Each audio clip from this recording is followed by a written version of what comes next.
சேலம் மாவட்டம் ஆத்தூர் நகராட்சி கூட்டத்தில் திமுக நகரமன்ற உறுப்பினர் பெட்ரோல் பாட்டிலுடன் பங்கேற்றதால் பரபரப்பு ஏற்பட்டது. ஆத்தூரில் நகரமன்ற உறுப்பினர்களின் மாதாந்திர கூட்டம் நடைபெற்றது. திமுகவைச் சேர்ந்த 5வது வார்டு உறுப்பினர் தங்கவேலு பேசும்போது, அதிமுக நகரமன்ற உறுப்பினர்களுக்கு 41,50,000 ரூபாய் நிதி ஒதுக்கீடு செய்யப்பட்டிருப்பதாகவும் அதனை பகிர்ந்து அளிக்க வேண்டும் எனவும் கூறினார்.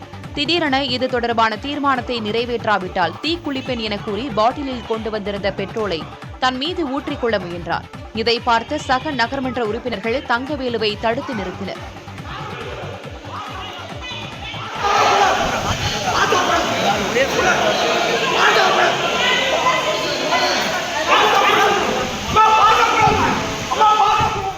இதையடுத்து தங்கவேலு தரையில் படுத்து போராட்டத்தில் ஈடுபட்டார்.